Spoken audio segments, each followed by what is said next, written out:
मंगलमय मंगल करण वीतराग विज्ञान, नमहु ताहि जाते भये अरहंतादि महान। करि मंगल करि हो महा, ग्रंथ करन को काज। जाते मिले समाज सब, पावे निज पद राज। स्यो उपाय करते प्रथम, कारण मंगल रूप। विघ्न विनाशक सुख करन, नमो शुद्ध शिव भू। आचार्य कल्प पंडित टोडरमल जी द्वारा रचित मोक्ष मार्ग प्रकाशक ग्रंथ 9वां अधिकार, पुरुषार्थ से ही मोक्ष की प्राप्ति, ये विषय चल रहा है। प्रश्न किया, प्रश्न है कि मोक्ष का उपाय काललब्धि आने पर भवितव्यतानुसार बनता है या मोहादिक के उपशम आदि होने पर बनता है या पुरुषार्थ से उद्यम करने पर बनता है।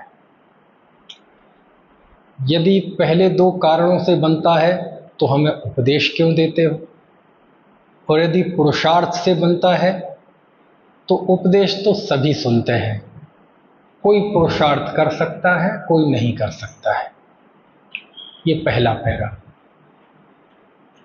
फिर उसका समाधान करते हैं कि एक कार्य होने में अनेक कारण मिलते हैं। सो जहां मोक्ष का उपाय बनता है वहां पूर्वोक्त तीनों कारण मिलते हैं। शास्त्र में देखो, वही पंक्ति बोल रहा हूं मैं। और जब नहीं बनता है तो उपरोक्त तीनों कारण नहीं होते हैं। ठीक है, ये सिद्धांत से समाधान दिया है ना। वहां काललब्धि और होनहार तो कुछ वस्तु ही नहीं है ना। और कर्म का उपशम, मोह का उपशम आदि पुद्गल की शक्ति है, जिसका कर्ता हर्ता आत्मा नहीं है। तो जीव पुरुषार्थ से उद्यम करता है तो कार्य होता ही होता है, इसलिए पुरुषार्थ का उपदेश देते हैं। ये जो कल हमने पंक्तियां पढ़ी उसमें हमने ये जाना कि मोक्ष का उपाय बनता कैसे है। तो यद्यपि कार्य तो सभी कारणों के मिलने पर होता है, लेकिन कारण तो बहुत सारे होते हैं, है ना। जैसे आपको बाइक चलाना सीखना हो, मान लीजिए नहीं आती आपको बाइक चलाना, तो बाइक चलाने में कारण तो बहुत कुछ है।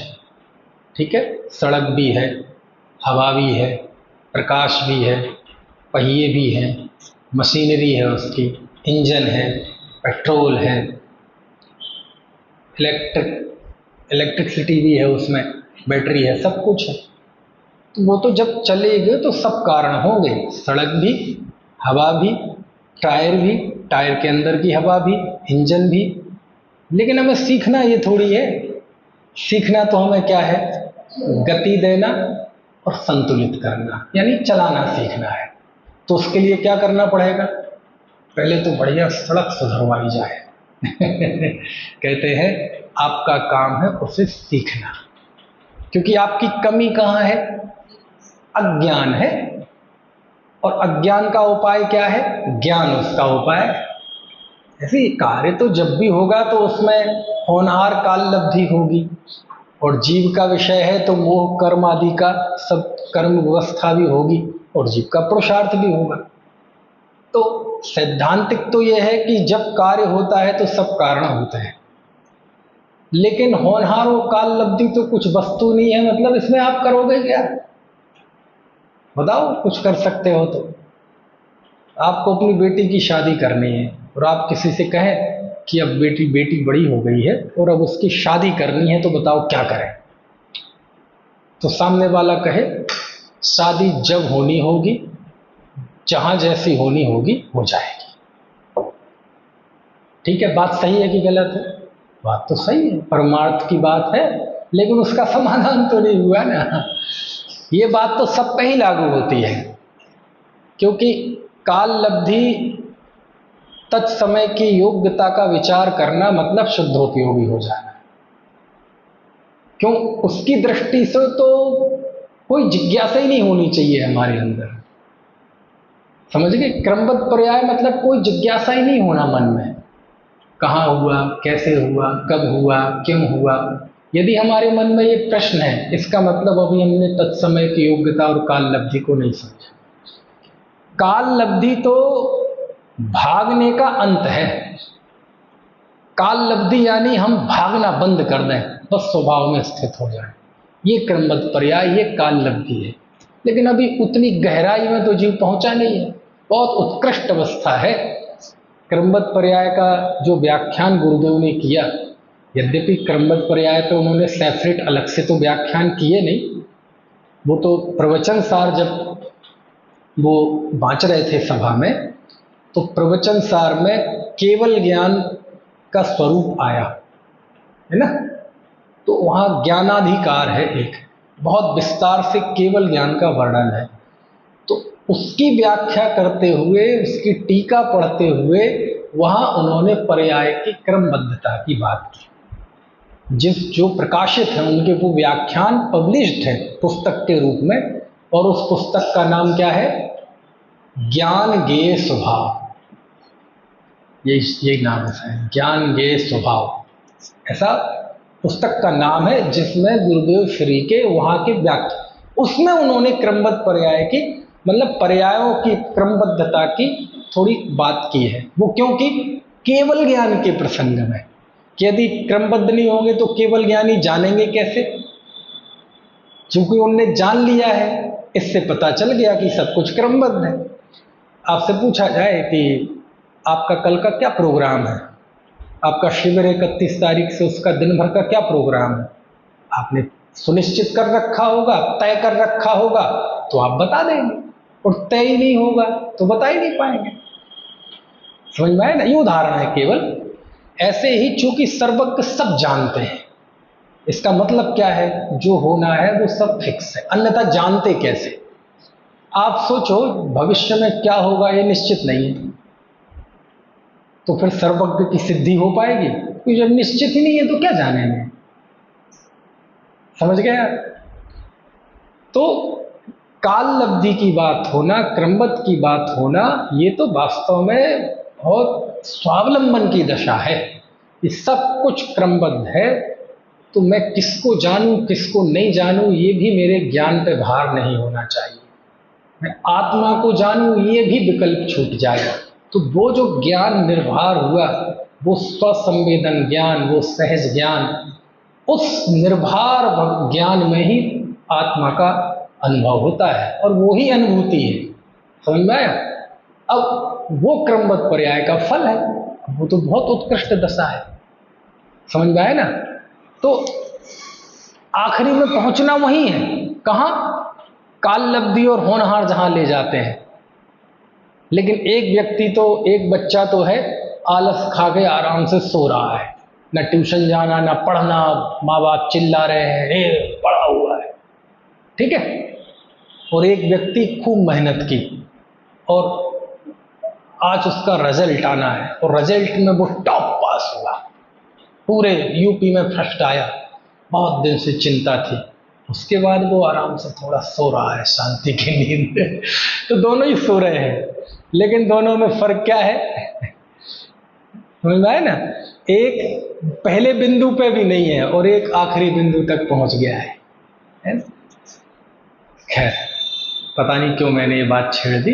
ये इस बात को बताने के लिए कहा कि जब पंडित जी ऐसा स्टेटमेंट देते हैं कि काल लब्धि और होनहार तो कोई वस्तु ही नहीं है, तो उसका अर्थ क्या है? उसका अर्थ ये है कि काल लब्धि और होनहार कोई लाई नहीं जाती, इसमें आपका कोई इसकी चिंता करने की ज़रूरत नहीं है।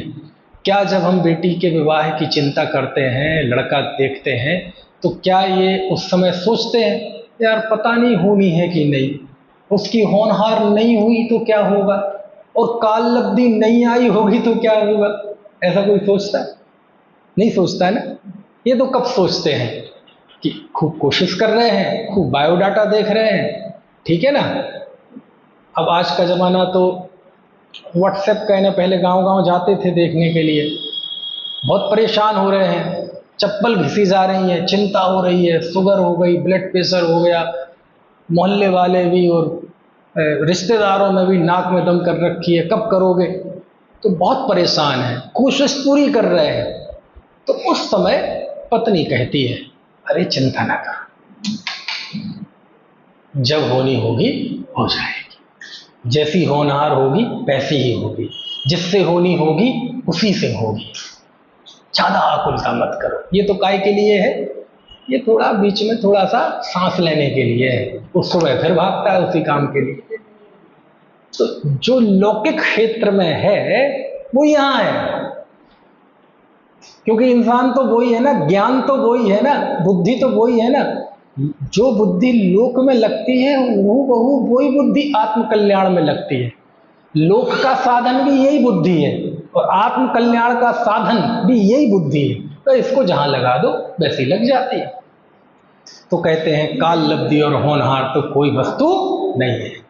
तो फिर क्या होता है, बोले पुरुषार्थ से उद्यम करे तो कार्य होता ही होता है, इसलिए शास्त्र में पुरुषार्थ का करने का उपदेश दिया जाता है। ठीक है। अब इसमें एक बात और नीचे बहुत बढ़िया कही कि काल लब्धि और होनहार तो कुछ वस्तु है ही नहीं, और मोह कर्म आदि ये तो कर्म की शक्ति है, इसका कर्ता धर्ता आत्मा है नहीं। तो कर्म सिद्धांत को भी आचार्य ने एक तरफ रखा अभी, और क्रमबद्ध पर्याय की बात को भी एक तरफ रखा। समझ में आया? क्योंकि इसमें आप कर्म में आपको करना क्या है।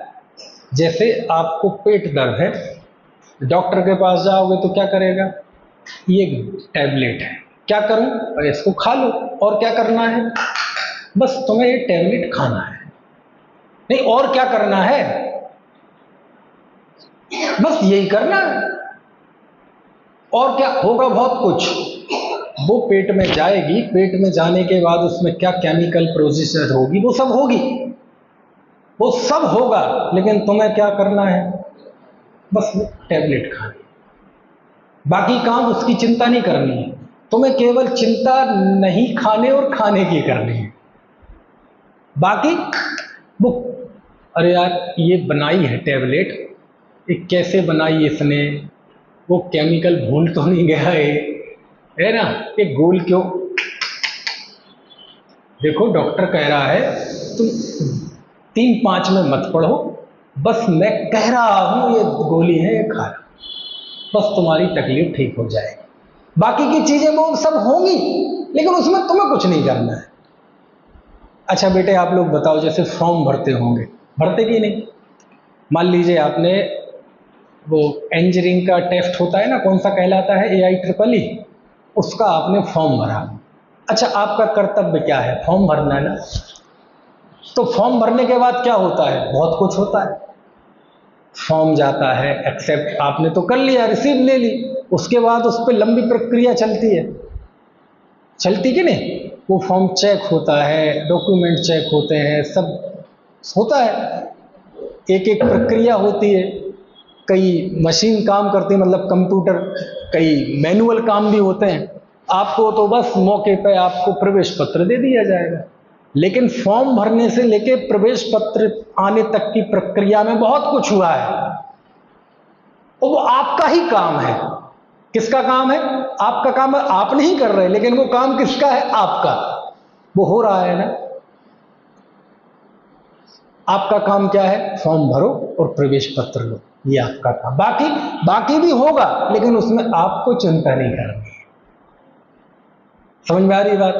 ये वीडियो बन रहा है, वीडियो में मेरा कर्तव्य क्या है, लगा के इसे वीडियो चालू करके इसे ऑन कर दो, उसके बाद होगा, सबको होगा भी नहीं, हाँ होगा ना, कैसे होगा, स्वतः होगा। तो ऐसे ही पंडित जी कहते हैं कि काल लब्धि, होनहार और कर्म, इसमें कुछ नहीं करना है। समझ में आया ना, क्या करना है, प्रयत्न करना है। अब आगे बहुत मार्मिक बात कही, पढ़ के नहीं बताता हूं मैं, पढ़ने में वक्त लगेगा। आज हम ये विषय पूरा करेंगे कि देखो काम दो तरह के हैं। सुनना, कहा ना कि कार्य होता है सो सब कारण होते हैं, काल लब्धि होनहार सब कुछ। लेकिन काम भी दो तरह के हैं। कौन सा? एक मोक्ष का उपाय और एक सांसारिक कार्य। मोक्ष का उपाय सम्यक दर्शन ज्ञान चारित्र, और संसार का उपाय दुकान मकान पढ़ाई बीबी बच्चे, ये सब सांसारिक कार्य। तो दो प्रकार के कार्य हुए ना, एक लौकिक कार्य और एक पारलौकिक कार्य, है ना। दार्शनिक भाषा में कहते एक प्रेयो मार्ग और एक श्रेय मार्ग। प्रेय मार्ग मतलब सांसारिकता का मार्ग, और श्रेय मार्ग मतलब मोक्ष मार्ग। दो हो गए ना। अब कहते हैं इन दो में कंडीशन अलग है। लौकिक क्षेत्र में आप पुरुषार्थ करेंगे तो जरूरी नहीं है उसमें फल मिलेगा। फल मिल भी सकता है और नहीं भी मिल सकता है। क्यों? क्योंकि उसमें आपके पुरुषार्थ के अलावा दूसरे फैक्टर भी काम करेंगे। आप बहुत कोशिश कर रहे हैं, बहुत तैयारी के साथ आप एग्जाम देने गए और ट्रैफिक जाम हो गया। लो, जिस फ्लाइट से इंटरव्यू देने जा रहे थे वो फ्लाइट कैंसिल हो गई। जिस ट्रेन से जा रहे थे उसके ट्रेन के बिजली का तार टूट गया, 10 घंटे के लिए रुक गई, आप नहीं दे पाए एग्जाम। तो यहां आपने प्रयत्न बहुत किया, लेकिन आपका उस संबंधी पुण्य का उदय नहीं था। तो लौकिक क्षेत्र में पुरुषार्थ करेंगे तो फल मिल भी सकता है और नहीं भी मिल सकता है, क्योंकि वहां बहुत सारे फैक्टर काम करते हैं। वहां आप स्वाधीन नहीं है, वहां पूर्व कर्म का उदय नहीं हुआ तो नहीं हो पाएगी कार्य की सिद्धि। समझ गए बात को? है एग्जाम दिया, खूब मेहनत की, पूरी समझ लो रात रात भर पढ़े, सब कुछ किया, लेकिन नहीं निकले। मेरी बात समझ में आ रही है आपको कि नहीं? आप पुरुषार्थ करो, मैं चांद तारे तोड़ लाऊंगा, करो पुरुषार्थ, नहीं तोड़ पाओगे। समझ गए? तो वहां सफलता की गारंटी नहीं है। हो भी सकती है और नहीं भी हो सकती। क्यों? क्योंकि लौकिक सफलताओं में जो फाइनल सिग्नेचर होते हैं ना, फाइनल अथॉरिटी, वो फाइनल अथॉरिटी जो है निर्णायक, वो आपके कर्म का उदय है।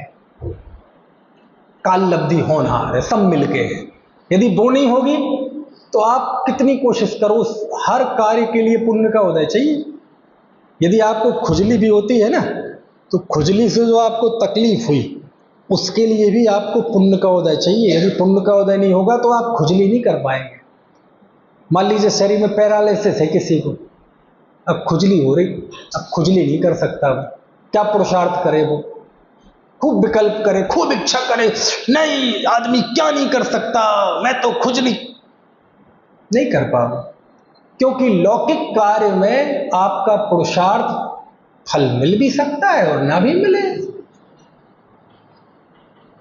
समझ में आया? लकवा मार जाए और आगे सांप आके छाती पे बैठ जाए, सांप, आप हिल नहीं सकते। मुंबई की लोकल ट्रेन में जाएं, इतनी टाइट, आप हिल नहीं सकते, खुजली नहीं कर सकते। खुजली करें तो पता चले किसी दूसरे को कर दें। यानी अरे पुण्य का उदय चाहिए, काय के लिए? खुजली के लिए। समझ गए आप? तो एक तो हो गए लौकिक कार्य, इसमें सफलता मिल भी सकती है और नहीं भी मिल सकती, कोई गारंटी नहीं है।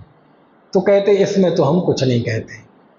लेकिन जो पारलौकिक मार्ग है, इसमें सफलता की गारंटी है। जैसा पुरुषार्थ होगा वैसा फल मिलेगा। जब पुरुषार्थ होगा तब मिलेगा, जितना पुरुषार्थ होगा उतना मिलेगा।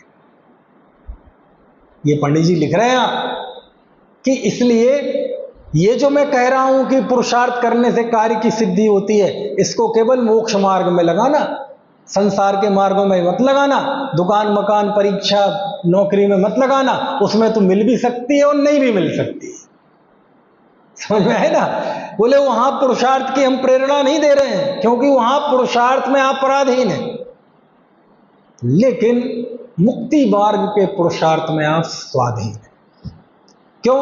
इसमें आपको कर्म का उदय फुदय नहीं चाहिए, समझ में आया ना? है, इसमें आप जब जैसा पुरुषार्थ करेंगे आपको डिग्री टू डिग्री फल मिलेगा, डिग्री टू डिग्री। लौकिक में नहीं है, पुण्य में भी ऐसा नहीं है, आज पुण्य करेंगे फल मिलेगा अगले जन्म में, नहीं समझे आप पाप करेंगे फल मिलेगा बाद में, और पता चले बीच में भाव से वो संक्रमित हो जाए, उत्कर्षण हो जाए, अपकर्षण हो जाए, वो छोड़ो। लेकिन धर्म का फल, मुक्ति के मार्ग का फल जब जहां जितना जैसा है उसका फल वहां उतना वैसा अवश्यमेव मिलता है। ये बात लिखी है ना? पढ़ते नहीं है और आगे बढ़ते हैं। फिर 210 पृष्ठ पे 310 पृष्ठ पर एक बीच में प्रश्न है, वहां तू कहता है उपदेश तो सब सुनते हैं, कोई मोक्ष का उपाय कर सकता है, कोई नहीं कर सकता, उसका क्या कारण है? तो पंडित जी जवाब देते हैं कि उपदेश तो शिक्षा मात्र है, एक शिक्षा मात्र है। फल तो कैसा मिलता है? जैसा पुरुषार्थ करे वैसा फल मिलता है। जरूरी नहीं है जो ज्यादा प्रवचन सुने उसे ज्यादा फल मिले, और जो कम प्रवचन सुने उसे धर्म का कम फल मिले। 6-8 घंटे पढ़े सुने, लेकिन जरूरी नहीं उसका फल उतना ही मिले। समझ में आए ना? कोई कम पढ़ पाए, लेकिन हो सकता है उसका फल उसे मिले, बहुत ज्यादा मिले। क्यों? क्योंकि उपदेश तो शिक्षा मात्र है। सुनना, पढ़ना, ये उपदेश शिक्षा मात्र है, मतलब शिक्षा है, दे दी। अब आपके यहाँ क्लास में जाएं, टीचर सबको एक सा पढ़ाते, फर्क थोड़ी करते हैं। 30 बच्चे हैं क्लास में, सिर्फ से एक सा लेक्चर दिया ना, लेकिन क्या सबके एक सी ज्ञान की वृद्धि हुई? नहीं। समझ में? ऐसी उपदेश तो शिक्षा मात्र है ना? फल तो कैसा मिलता है? उपदेश सुनने के अनुसार नहीं, फल जैसा पुरुषार्थ करे वैसा मिलता है। अब अगला प्रश्न, ये इस प्रश्न का कल आखिरी में जिक्र किया था, और बहुत डेंजरस प्रश्न है। प्रश्न तो डेंजरस नहीं है, प्रश्न तो बहुत अच्छा है, जवाब बहुत जोखिमपूर्ण है, अलौकिक जवाब है। देखो, वो पहले तो उस प्रश्न को और करते हैं कि उपदेश तो सब सुनते हैं, कोई मोक्ष का उपाय कर सकता है, कोई नहीं कर सकता, उसका क्या कारण? उसका कारण यही है कि जो उपदेश सुनकर पुरुषार्थ करते हैं वे मोक्ष का उपाय कर सकते हैं, और जो पुरुषार्थ नहीं करते वे मोक्ष का उपाय नहीं कर सकते। उपदेश तो शिक्षा मात्र है, फल जैसा पुरुषार्थ करे वैसा लगता है। अब अगला फिर प्रश्न। अब देखो, ऐसा प्रश्न करने वाला कोई दूसरा नहीं है, स्वयं पंडित जी हैं, स्वयं प्रश्नकार हैं और स्वयं उसका जवाब देने वाले हैं। देखो क्या लिखते हैं कि आपने कहा ना जैसा पुरुषार्थ करे वैसा फल मिलता है। अब देखो कितना कितना प्रश्न अद्भुत है, और जवाब तो जो है सो है ही। द्रव्यलिंगी मुनि, कौन से मुनि? ये द्रव्यलिंगी मुनि कौन है? द्रव्यलिंगी मुनि मतलब ऐसे मुनि जो बाहर से तो बहुत पवित्र हैं, मतलब मूल गुणों का पालन बहुत अच्छे से करते हैं, कोई उनमें कमी नहीं निकाल सकता। हमारे सामने भी आएंगे तो हम भी उनकी वंदना करेंगे, नमोस्तु करेंगे, आहार दान देंगे, उनका उपदेश सुनेंगे। तो ऐसे मतलब जिनका बाह्य आचरण बिल्कुल अच्छा है, निर्दोष है, लेकिन अंदर में आत्मज्ञान नहीं है, रत्नत्रय नहीं है, भीतर में वो शुद्धि नहीं है, तो ऐसे जीव को कहते द्रव्यलिंगी मुनि। समझ गए आप? तो देखो, द्रव्यलिंगी मुनि मोक्ष के लिए, काय के लिए? मोक्ष के लिए। मोक्ष के उपाय की बात चल रही है ना, तो कहते मोक्ष के लिए गृहस्थपना छोड़कर तपश्चरण आदि करता है। काय के लिए? लोक में मान प्रतिष्ठा के लिए नहीं, पुण्य की प्राप्ति के लिए नहीं, सारा पुरुषार्थ वो काय के लिए करता है? मोक्ष के लिए। क्या करता है? गृहस्थपना छोड़ता है, और क्या करता है? तपश्चरण करता है, खूब तप करता है। है ना, वहां पुरुषार्थ तो किया, कार्य सिद्धि नहीं हुई, इसलिए पुरुषार्थ करने से तो कुछ सिद्धि नहीं है। समझ गए आप क्या प्रश्न है? अभी जवाब मत देखो आप नीचे, अब तो प्रश्न कितना मार्मिक प्रश्न है, आप देखो ना। वो कह रहे हैं कि द्रव्यलिंगी ने क्या कमी छोड़ी बताओ आप? गृहस्थपना छोड़ा ना, सारा ग्रह परिवार, दुकान, मकान, प्रतिष्ठा सब कुछ छोड़ा ना, महाव्रत लिए ना, 4 हाथ जमीन देख के चलते हैं ना, समता स्तुति वंदना आदि सब कार्य करते हैं ना, तप करते हैं ना, उग्र तप करते हैं ना। और ये कोई मान प्रतिष्ठा के लिए नहीं, कोई नरकों के डर से नहीं, कोई स्वर्गों के लोभ से नहीं, कोई लोकेशना के लिए नहीं, शौक से नहीं, काय के लिए कर रहे हैं? बहुत ईमानदारी से मोक्ष के लिए कर रहे हैं। तब भी उस जीव को मोक्ष नहीं होता।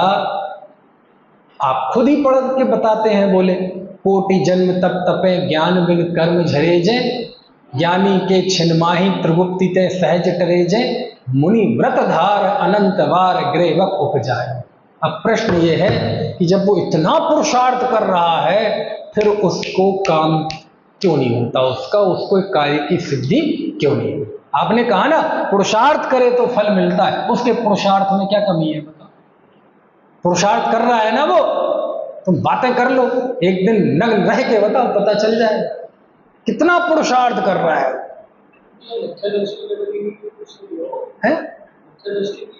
ये तो प्रश्न है अभी। समाधान तो अब पढ़ेंगे।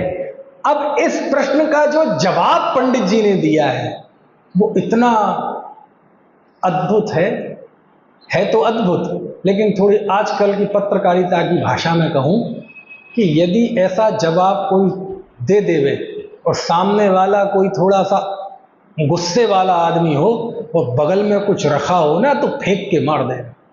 इतना ताव आ सकता है, आपा हो सकता है ऐसा जवाब सुनकर। अपात्र जी, समझ में आया? तो ऐसा जवाब देते क्यों हो? क्या करें, हाई डोज के बिना दिमाग में कुछ बैठता नहीं ना। देखो क्या लिखते हैं, प्रश्न समझ गए बेटे? प्रश्न क्या है?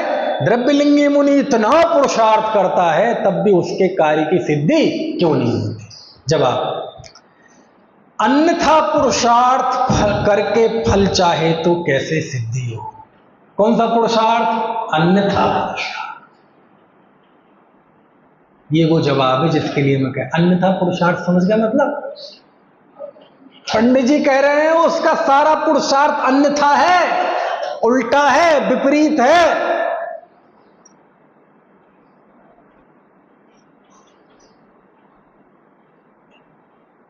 कुछ रखा तो नहीं बगल में? क्या कह रहे हैं पंडित जी? कितने इंच का सीना चाहिए? अन्यथा पुरुषार्थ से, है ना, करके फल चाहे तो कैसे सिद्धि हो? कैसे हो? काय के द्वारा अन्यथा पुरुषार्थ। अब कोई पंडित जी से कहे क्या बात करते, नग्न दिगंबर साधु होना, द्रव्यलिंगी होना, तप करना, ये अन्यथा पुरुषार्थ है? कहां की पढ़ाई पढ़ के आए हो आप? ये उल्टा पुरुषार्थ है, विपरीत पुरुषार्थ है। फिर क्यों लिखा शास्त्रों में रग्गो विमोक्ष मग्गो, नग्नता मुक्ति का मार्ग है? क्यों दिगंबरत्व का उपदेश दिया, व्रतों का उपदेश दिया, तप करने का उपदेश दिया?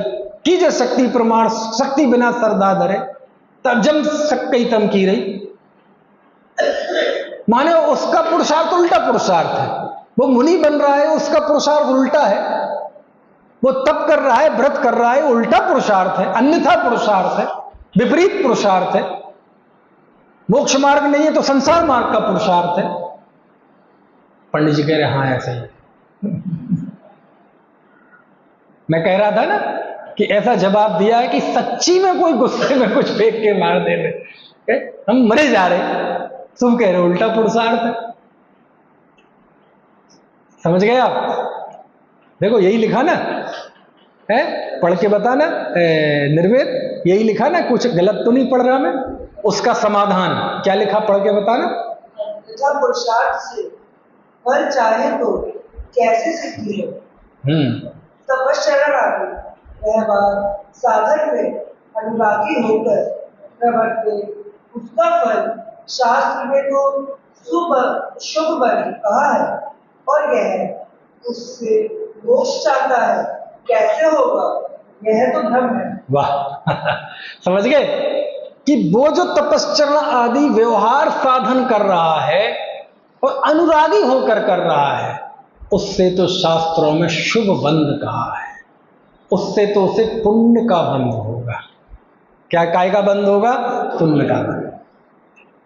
समझ में है ना?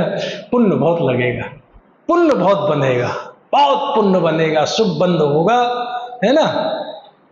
और ये पुण्य के कारण से क्या चाहता है? मोक्ष चाहता है। जो कि पुण्य का कारण है, उस पुण्य के कारण से वो मुक्ति चाहता है। समझ में आए ना? यानी पानी में तो डाल रहा है नमक और चाहता क्या है? स्वाद, मिठास। ऐसे ही वो है तो शुभ बंध, पुण्य बंध का कारण, और उससे ये क्या चाहता है? मोक्ष, और ये मानता है कि मैं मोक्ष मार्गी हूं, है ना? तो उसके लिए लिखा कि उसका फल शास्त्र में तो शुभ बंध कहा है और यह उससे मोक्ष चाहता है, परंतु कैसे हो? अब लिखने में तो कैसे आएगा, लेकिन यदि बोलेंगे, पंडित जी प्रवचन कर रहे होंगे, है ना, पंडित टोडरमल जी आज से 250 साल पहले, तो कैसे बोलेंगे? ये उससे मोक्ष चाहता है। कैसे हो? जो जिसका कारण ही नहीं है उससे चाहे, कैसे हो? समझ में आए ना? अनुरागी होकर प्रवृत्ति मतलब एक जीव तो ऐसा है जो ड्यूटी करने के लिए या पुण्य के मतलब संसार से चाहे नरकों से बचने के लिए कर रहा है। एक दूसरा जीव यह है कि बहुत अनुराग से, प्रीति से, बहुत मन से उन व्रत आदि का पालन कर रहा है कि यही मोक्ष मार्ग है, ऐसा मानकर प्रवर्तन करना, इसका नाम है अनुरागी होकर प्रवर्तन करना। यानी ये मुक्ति का मार्ग है, ऐसे विश्वास के साथ प्रवर्तन करना, इसका नाम है अनुरागी होकर प्रवर्तन करना। प्रवर्तन करता है, अरे जो सच्चे मोक्ष मार्गी संत हैं वो भी व्रत तप करते हैं, फिर फर्क क्या होता है? अनुरागी होकर नहीं प्रवर्तते। और ये कैसा, बहुत अच्छा पूछा आपने, कम से कम ध्यान चला गया उस पर डिफरेंस बताने का। ये अनुरागी होकर प्रवर्तन करना मतलब ये ही मुक्ति का मार्ग है, ऐसे विश्वास के साथ प्रवर्तन करना। और सच्चे वितरागी संतों के भी ये तप होते हैं, तो वो कैसे प्रवर्तन करते हैं? अनुरागी होकर प्रवर्तन नहीं करते, है ना? यही मुक्ति का मार्ग है, ऐसा मानकर प्रवर्तन नहीं करते। तब करते हैं, प्रवर्तन करते हैं, व्रत आदि का भाव होता है, स्वाभाविक रूप से व्रत का पालन करते हैं, लेकिन उन्हें ये भी पता है कि ये व्रत आदि जो हैं ये एक पड़ाव है, ये हमारी मंजिल नहीं है, ये इस मुक्ति के मार्ग में अनिवार्य स्थितियां हैं। ये होगी ही, अनिवार्य स्थितियां बनेगी, लेकिन मूल मार्ग तो यहां का है, अंदर में जुड़ना, अपने से जुड़ना। आप यहां से दिल्ली जाएंगे तो गाजियाबाद मिलेगा, मोदी नगर मिलेगा, साहिबाबाद मिलेगा, कितनी बिल्डिंग्स मिलेंगी, कितने पेड़ पौधे मिलेंगे, सब मिलेंगे, लेकिन ये वो मार्ग नहीं है। समझ में आया? लेकिन ये उसको मार्ग मानता है, वो इतना फर्क है। ऐसा नहीं है कि कोई द्रव्यलिंगी साधु आपके सामने यहां आ जाए और कोई भावलिंगी संत आपके सामने आ जाए तो आप दोनों में क्या ये भावलिंगी, ये द्रव्यलिंगी, ऐसा कुछ नहीं है। भावलिंगी और द्रव्यलिंगी बाहर से एक से ही दिखते हैं, ये तत्व निर्णय की बात है, बाहर के व्यवहार की बात नहीं है। बाहर में व्यवहार तो द्रव्यलिंग देखकर ही होगा। कोई साधु है, उनका आचरण सही है तो वो हमारे लिए वंदनीय है, फिर हमें ये विचार नहीं करना कि ये भीतर से भावलिंगी नहीं हुए तो, अंदर से मिथ्या दृष्टि हुए तो मत लगाओ अकल, कोई फायदा नहीं है। समझ में आए ना? क्योंकि बाहर के दूसरे जीव के साथ आपका जो रिश्ता है वो व्यवहार है, और उस चीज को व्यवहार से ही देखा जाता है। यदि उसके व्यवहार धर्म पूरा है तो वो वंदनीय है, अब वो अंदर से निश्चय धर्म हो चाहे ना हो, उससे कोई फर्क नहीं पड़ता। समझ में आए ना? ये तो तत्व निर्णय की बात है कि हमारी सोच क्या है, हमारा निर्णय क्या है, उसके लिए द्रव्यलिंगी को खड़ा कर रहे हैं। बाहर में मत देखना कोई द्रव्यलिंगी, जैसा इसमें लिखा है वैसा बहुत मिलना भी बहुत कठिन है। समझ में आया? तो ये है कि यह तो भ्रम है। बोलो, जो ये मान रहा है कि मैं व्रत आदि तप करते हुए मोक्ष मार्गी हूं, पंडित जी कह रहे हैं ये तो भ्रम है। अब आप प्रश्न करेंगे फिर कि अब ये मोक्ष मार्ग नहीं है तो फिर मोक्ष मार्ग क्या है? चूंकि यहां वो प्रश्न नहीं है, ये विषय आगे प्रारंभ होगा। अभी तो केवल इस बात पर विचार चल रहा है कि काम कैसे होता है, पुरुषार्थ से होता है कि काल लब्धि या होनहार आदि से होता है। इसलिए उस ट्रैक पे नहीं जाना कि फिर यदि ये गलती भ्रम है तो सही क्या है। सही तो आगे बताएंगे, अभी वो ट्रैक पकड़ लेना है। कौन सा? काल लब्धि वाला। तो फिर प्रश्न करता है कि भ्रम का भी तो कारण कर्म ही है, पुरुषार्थ क्या करे भाई? उसे जो भ्रम हो रहा है, भ्रम का कारण भी कर्म का उदय है, मिथ्यात्व का उदय है। तो देखो पंडित जी, थोड़ा मैं पढ़ूंगा, यहां स्पीड से पढ़ूंगा क्योंकि पढ़ते पढ़ते समझ में आ जाएगा। देखो क्या लिखा, सच्चे उपदेश से निर्णय करने पर भ्रम दूर होता है, परंतु ऐसा पुरुषार्थ नहीं करता, इसी का कारण भ्रम है। क्या कहा? भ्रम रहता है कि भ्रम का कारण कर्म नहीं है, सच्चे तत्व निर्णय से, तत्व विचार से भ्रम दूर होता है, और वो भ्रम दूर करता नहीं है, सच्चा उपाय करता नहीं है, सच्चा निर्णय करता नहीं है, इसलिए भ्रम रहता है। निर्णय करने का पुरुषार्थ करे तो भ्रम का कारण जो मोह कर्म है उसका भी उपशमादि होता है, तब भ्रम दूर हो जाता है, क्योंकि निर्णय करते हुए परिणामों की विशुद्धता होती है, उससे मोह के स्थिति अनुभाग घटते हैं। अब फिर प्रश्न देखो, छोड़ेगा नहीं वो सामने वाला। निर्णय करने में उपयोग नहीं लगता, मन नहीं लगता, उसका भी तो कारण कर्म है। ये सारी बात काय पे डालना चाहता है साहब? इनकी गलती, इनकी गलती, इनकी गलती। समझ में आया ना? बोले भ्रम हो रहा है, उसका कारण कर्म है, तो क्या तत्व ज्ञान में उपयोग लगाओ। बोले मन नहीं लगता, इसका कारण भी तो कर्म है। समझ में आया है? अब देखो पंडित जी कहते हैं, एक इंद्रिय आदि में विचार करने की शक्ति नहीं है। एक इंद्रिय, दो इंद्रिय, पेड़ पौधे आदि में तो, कीड़े मकोड़ों में तो तत्व विचार करने की शक्ति नहीं है, उन पे तो ये बात लागू होती है।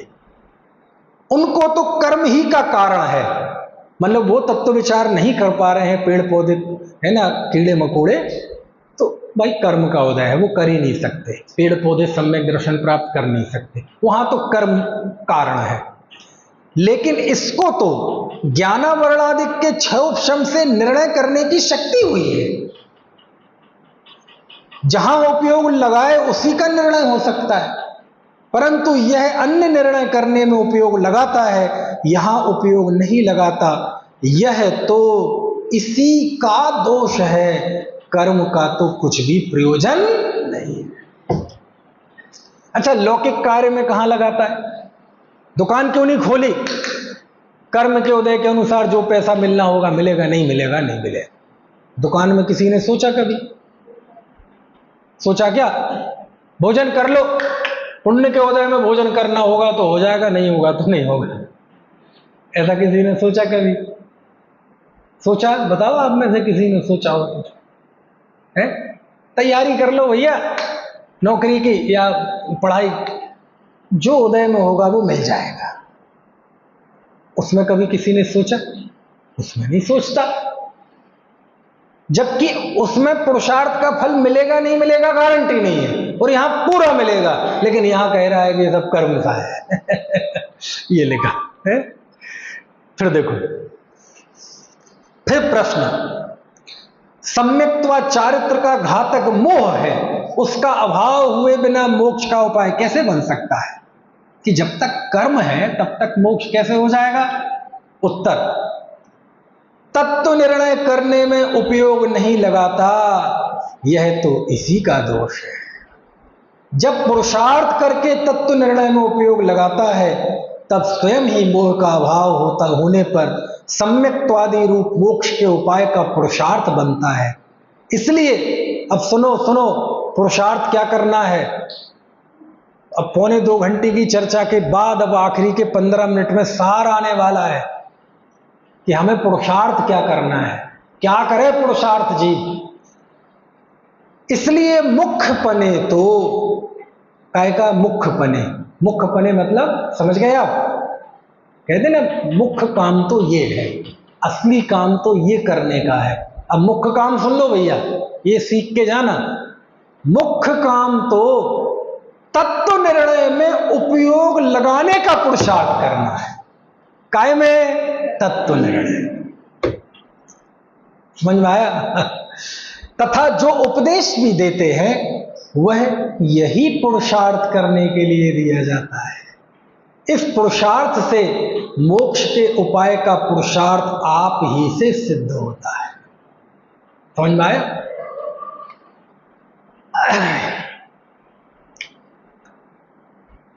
काफी देर से समझा रहे हैं पंडित जी। पंडित जी मतलब आचार्य कल्प पंडित टोडरमल जी। बहुत हो गया बोले, है ना। कह रहा था तत्व निर्णय में मन नहीं लगता, इसमें भी कर्म कारण है। भ्रम है, इसमें भी कर्म कारण है। धर्म नहीं कर पा रहे, इसमें भी कर्म कारण है। पंडित जी ने बहुत सुन लिया, बहुत सुन लिया, बहुत कोई बात है, बंद करो बोले। अब पंडित जी थोड़ी डांट लगाते हैं। क्या लगाते हैं? माता पिता भी तो यही पहले प्यार से ही समझाते हैं ना, और जब फिर भी समझ में ना आए तो क्या करते हैं? चुप हो जाओ, बात मत करो मुझसे। समझ गए? डांट लगाते कि नहीं? वो डांट भी, उनकी डांट नहीं होती, वो भी समझाने का ही तरीका होता है। और कई बार जब ज्यादा ही उतर आए व्यक्ति, है ना, बदतमीजी पे, तो फिर क्या होता है? एक हाथ हो भी जाता है। हुआ कि मार जाओ, एक हुआ। अभी भी कार्यक्रम चलता है नहीं चलता? क्यों? निर्वेद चलता है होता कि नहीं? तो वो डांटा ना और एक चपत भी लगा दी, वो मारा नहीं है, वो समझाया ही है। मारना ये होता है, मारना तो वो होता है कि, समझ गए आप? तो ये मारना नहीं है। गुरुजी ने स्कूल में बहुत परेशान कर रहा था, समझाने से नहीं समझा रहा, डराने से नहीं समझ रहा, एक दिया थप्पड़। पहले होता था ऐसा, जब एडमिशन के लिए जाते थे स्कूलों में तो कहते थे गुरुजी हड्डी हड्डी हमारी तो बाकी सब तुम्हारा, बोलते थे ना ऐसा। और पहले तो ये स्थिति थी, स्कूल में गुरुजी मारे ना तो बच्चा घर आके बता भी नहीं सकता था, क्योंकि बताया ना तो वहां तो पिट के आई है, पहले घर वाले और पीटेंगे कि तूने कोई गलती की होगी। अब तो उल्टा है अब तो माँ बाप लड़ने पहुंच जाते हैं स्कूल में, समझ गए ना। तो वो जो माता जी ने या पिताजी ने या गुरुजी ने ये जो चपत मारी ना, ये मारना नहीं है, ये समझा नहीं है। तो समझाते ना, मारा क्यों? फिर वही बात, तुम प्यार से नहीं समझ रहे थे, डांट से नहीं समझ रहे थे, लालच से नहीं समझ रहे थे। पढ़ ले बेटा तुझे आइसक्रीम दिलाएंगे, तब भी नहीं पढ़ रहे थे। सब कुछ तो कर लिया और लौट के बदतमीजी और कर रहा। तो फिर कभी कभार भूत उतारने के लिए, समझ गए ना, तो मारना है क्या? मारना नहीं है, वो समझाने की ही एक टेक्निक है पुराने टीवी नहीं होते थे, नहीं चल रहा तो एक दिया धम आने लगा तो पंडित जी थोड़ा टीवी में दम मारते हैं। देखो डांट क्या होती है, पढ़े। देखो, तत्व निर्णय न करने में किसी कर्म का दोष नहीं है, तेरा ही दोष है। परंतु तू आप तो महंत रहना चाहता है और अपना दोष कर्मादिक को लगाता है, लेकिन जिन आज्ञा माने तो ऐसी अनीति संभव नहीं है। तुझे विषय कषाय रूप ही रहना है, इसलिए झूठ बोलता है। मोक्ष की सच्ची अभिलाषा हो तो ऐसी युक्ति किस लिए बनाए? वहां सांसारिक कार्यों में अपने पुरुषार्थ से सिद्धि न होती जाने, तथापि पुरुषार्थ से उद्यम किया करता है। कौन से कार्यों में? संसार के कार्यों में। और वहां पुरुषार्थ, फिर से, वहां सांसारिक कार्यों में अपने पुरुषार्थ से सिद्धि न होती जाने तथापि पुरुषार्थ से उद्यम किया करता है, और यहां पुरुषार्थ खो बैठा है। इसलिए जानते हैं कि मोक्ष को देखा देखी उत्कृष्ट कहता है। उसका स्वरूप पहचान कर उसे हित रूप नहीं जानता, हित जानकर उसका जो उद्यम बने वह ना करे, यह असंभव। डांट दिया ना, महंत बना रहना चाहता है। कितनी बड़ी डांट है। संसार के कार्यों में तो नहीं कहता, संसार के कार्यों में तो काम नहीं भी हो रहा है तो कल करेगा, परसों करे, छोड़ूंगा नहीं जी। वहां तो नहीं कहता कि उदय ना हुआ तो, होनहार नहीं हुई तो, काल लब्धि नहीं आई तो,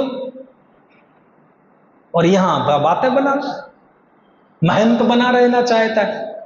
समझ गए आप? यह है चपत मारना है, क्योंकि वो ये ना, ये मल्टीटास्किंग काम है। प्यार से समझाया भी जाता है, युक्तियां भी दी जाती हैं, थोड़ा कड़क होकर भी समझाया जाता है, आंखें भी दिखाई, समझ में नहीं आता इतनी देर से समझा रहा हूं। समझ गया? ये जो कहा जाए इतनी देर से समझा रहा हूं समझ में नहीं आ रहा, ये इसी तरह का है? पढ़े फिर से पढ़ते, ये डांट तो याद रखने लायक है। देखो, तत्व निर्णय ना करने में किसी कर्म का दोष नहीं है, तेरा ही दोष है, परंतु तू आप तो महंत रहना चाहता है और अपना दोष कर्मादिक को लगाता है। लेकिन जिन आज्ञा माने तो ऐसी अनीति संभव नहीं है। तुझे विषय कषाय रूप ही रहना है, इसलिए झूठ बोलता है। मोक्ष की सच्ची अभिलाषा हो तो ऐसी युक्ति किस लिए बनाए? वहां सांसारिक कार्यों में अपने पुरुषार्थ से सिद्धि न होती जाने तथापि पुरुषार्थ से उद्यम किया करता है, और यहां पुरुषार्थ खो बैठा है। इसलिए जानते हैं कि तू मोक्ष को देखा देखी उत्कृष्ट कहता है। नाम का मुमुक्षु है, देखा देखी मुमुक्षु है, बोले ऐसा कह रहे। उसका स्वरूप पहचान कर उसे हित रूप नहीं जानता, हित जानकर उसका जो उद्यम बने वह ना करे, यह असंभव है। समझ में? फिर आगे एक प्रश्न किया। अब ये सैद्धांतिक प्रश्न है कि साहब द्रव्य कर्म होते हैं, द्रव्य कर्म के उदय से भाव कर्म होते हैं, भाव कर्म के उदय से द्रव्य कर्म होते हैं, तो ऐसा तो ये चलते ही रहता है हिसाब किताब, तो फिर कैसे पुरुषार्थ करें? समझ में आए ना? तो कहते भैया ये तो कर्मों में उदय बंद सत्ता आदि ये सारी चीजें चलती हैं, है ना, और तीव्र मंद भी होते हैं। लेकिन कई बार जब पानी का बहाव हो ना, आप में से कितने लोगों को तैरना आता है? तैरना आप सबको आता है? अच्छा ऐसे ही दूसरे काम से हाथ उठाया था मैंने कहा ये निर्वेद को आता है, और किसको आता है? आपको आता है, यश को भी आता है। विकास जी आपको नहीं आता? मुझे उम्मीद थी कि आपको आता होगा। मोंटी आपको आता है? आता है, आपको भी आता है बेटे, वेरी गुड। राज आपको नहीं आता? चलो, तो जब हम तैरना सीखते हैं, सीख गए तैरना, अब आप कभी नदी में तैरने जाएं तो कई बार नदी का बहाव इतना तेज होता है कि आप पार नहीं उतर सकते। आप तैरेंगे भी तो आप बह जाएंगे। समझ में आया? और जब नदी का बहाव मंद हो तो आपका तैरना सार्थक है। समझ गए? ऐसा पंडित जी यहां कहते हैं कि भाई एक इंद्रिय है, दो इंद्रिय है, तीन इंद्रिय है, चार इंद्रिय असंगी है, इनके तो इतना तीव्र है ये तो विचार कर ही नहीं सकते। और जो संगी पंचेंद्रिय भी हैं उनमें भी जिनकी मोह तीव्र है, ऐसा मोह तीव्र है, इतनी कषाय की तीव्रता है, ना धर्म की चिंता ना कर्म की चिंता, सप्त व्यसनों में मस्त हैं। समझ में आया ना? तो उनका छोड़ दो, बहुत तीव्र उनका पानी का वेग है। लेकिन जब पानी मंद वेग हो उस समय आप पुरुषार्थ करेंगे तो जरूर आप पार उतरेंगे। ऐसे कहते हैं कि जब मोह मंद होता है उस समय आप पुरुषार्थ करेंगे, तत्व निर्णय का पुरुषार्थ करेंगे तो हमारी सफलता सुनिश्चित। और बोले तुम फिर ये निर्णय कैसे करें कि पानी तेज है कि मंदा है? कैसे निर्णय करें? जैसे चलो वो तो एक उदाहरण था, हम कैसे निर्णय करें कि हमारा पानी तेज है कि धीमा है? माने हम पुरुषार्थ करें तो पार हो सकते हैं कि पानी इतना तेज है कि इस समय पुरुषार्थ कोई काम नहीं करेगा। कैसे निर्णय करें? अरे आप यहां बैठे हैं ना, इससे बड़ा इस बात का प्रमाण नहीं है कि नदी बहुत शांत है, पार कर लो। समझ में है ना? पार कर लो। कई बार हमसे लोग पूछते हैं, साहब इतना पढ़ते हैं सुनते हैं लेकिन कुछ फर्क क्यों नहीं पड़ता जीवन में? तो मैं मालूम क्या कहता हूं, गलत। ये आपको विचार आ रहा है ना, ये फर्क पड़ नहीं है। यदि कोई फर्क नहीं पड़ता तो ये विचार भी नहीं आता। क्या कहा? समझ में तो नहीं आया? ये विचार क्यों आ रहा है? यदि फर्क नहीं पड़ता तो ये विचार ही नहीं आता। ये विचार आ रहा है, इसी का नाम फर्क पड़ना है। बहुत टाइट पकड़े हुए हैं और खोल दी। ये दो ही अवस्थाएं नहीं होती हैं, एक तीसरी भी अवस्था होती है। पकड़े हुए हैं लेकिन पकड़ इतनी ढीली है, एक झटका देना और बंधन खत्म। समझ में है ना? जब हमारे मन में विचार है कोई फर्क क्यों नहीं पड़ता है, तो पकड़ तो ढीली हो गई, अन्यथा ये विचार क्यों आता? समझ गए? मैं बिल्कुल किसी भी उसमें निराशावादी नहीं हूं। कई लोग बहुत निराशा वाली बातें करते हैं, बताओ जी लोग इतना पढ़ते हैं सुनते हैं जीवन में कुछ फर्क नहीं आता। अरे ऐसा हो ही नहीं सकता। जिनवाणी को क्यों गाली देते हो? ये जिनवाणी इतनी बांझ है कि जिनवाणी पढ़े और उसको कुछ फर्क महसूस ना हो। फर्क महसूस होता है लेकिन हमारी उम्मीदें बहुत ज्यादा होती हैं कभी कभार। समझ में आए ना? अब ज्यादा उम्मीदें होना है आपकी प्रॉब्लम है। सबको फर्क पड़ता है। एक पत्थर था, उसमें हमने चोट मारी। पहली चोट कुछ नहीं, ऐसा लगा कुछ हुआ ही नहीं। दूसरी चोट कुछ हुआ ही नहीं। 15 चोट मारी और पत्थर नहीं टूटा। और 16वीं चोट थक गए थे और धीमे से मारी और टूट गया। तो कितनी चोटों से टूटा? 16 चोटों। तो 15 चोट तक तो कुछ दिखा ही नहीं था, आपको पता नहीं है। और 16वीं चोट में जरा से भी टूट गया। अरे वो जितनी बार चोट करता था उतनी बार पत्थर को कमजोर करता था। और एक स्थिति ऐसी ला दी कि बस एक थोड़ी सी ठोकर लगी और टूट गया। तो पिछली 15 चोटों का कुछ योगदान था कि नहीं था? दिखता क्यों नहीं था? दिखता तब है जब चोट मार के टूट जाए, तब पता चलता है कि 15 चोटों ने भी कुछ किया था। समझ गए आपके लिए? शादी कितने फेरों से होती है? 6 से कि 7 से? 6वें फेरे तक तो बेटी पिता की है और 6 फेरे के बाद तो उन्हें रोक भी लेते हैं। पता नहीं यहां होता कि नहीं। 6 फेरे के बाद 6 फेरे तक लड़की आगे रहती है, लड़का पीछे। उसके बाद 7वां फाइनल है, तो फाइनल के पहले उनको फिर से बिठा लेते हैं, 7 वचन लेते हैं। होते कि नहीं? 7 वचन वधू के, 7 वचन वर के। अब वो वचन तो नहीं जानने कौन कौन से हैं।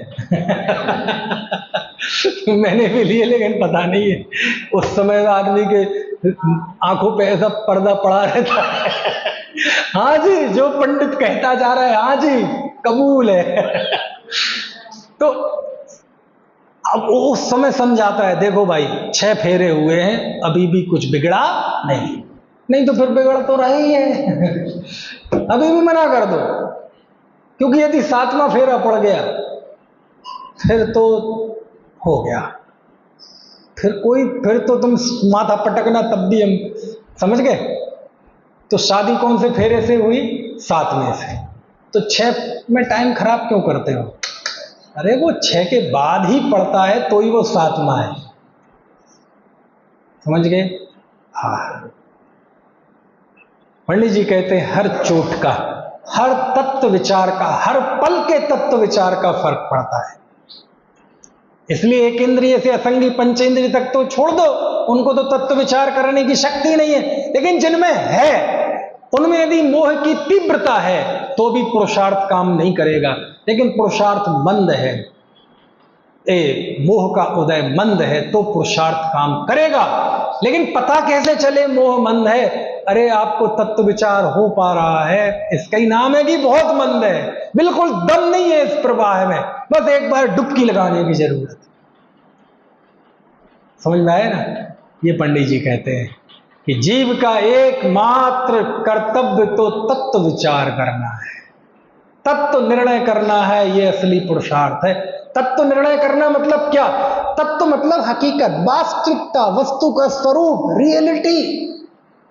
मैं कौन हूं, मैं कहां से आया हूं, ये देह कौन है, मेरे दुख का कारण क्या है, मेरे आलंबन लेने योग्य क्या है, ये जो सच्चाई हकीकत है। तत्व मतलब वास्तविकता। जैसे चीनी का तत्व मिठास है, गुड़ की तत्व मिठास है, अग्नि का तत्व उसकी उष्णता है, पानी का तत्व उसकी शीतलता है, तरलता है। ऐसे ही संसार के सत्य का विचार करना, ये 12 भावना क्या है? ये तत्व विचार ही तो है। संसार अनित्य है, मैं नित्य हूं। संसार अशरण है, मैं शरण हूं। सब अकेले आते हैं, अकेले जाते हैं, कोई किसी के सुख दुख में सहयोग नहीं करता। ये देह अलग है, मैं अलग हूं। समझ में आया? ये क्या है? ये तत्व विचार ही तो है।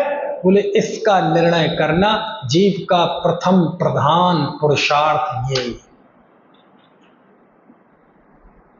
समझ में आया? टाइम हो गया। ये पूरे आगे के 1.5 पेज लगभग मैंने आपको उसका सार बता दिया।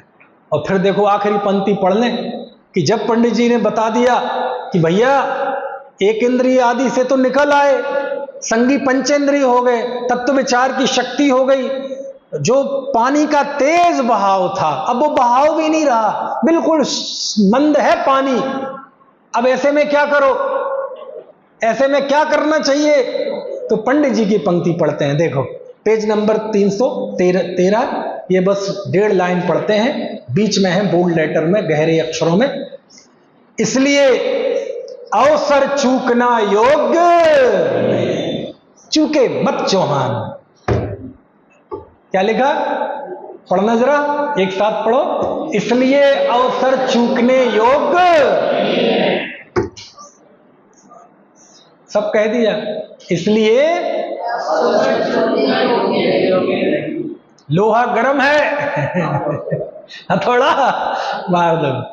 इसलिए अवसर चूकने योग, ये पंक्ति तो यहां माथे पे लिखने उकेरने लायक है। अवसर चूकने योग्य नहीं है। एक जगह शायद कोटा में है, ऐसी प्रवचन की गद्दी है, उसके नीचे यहां लिखा है, सोचो समय बीत रहा है ना। इसलिए अब पढ़ो, इसलिए अवसर चूकना योग्य नहीं है। अब सर्व प्रकार से अवसर आया है, ऐसा अवसर प्राप्त करना कठिन है। इसलिए श्री गुरु दयालु होकर मोक्ष मार्ग का उपदेश देते हैं, उसमें भव्य जीवों को प्रवृत्ति करनी चाहिए। ठीक है, समझ में आ गया? चलो बाकी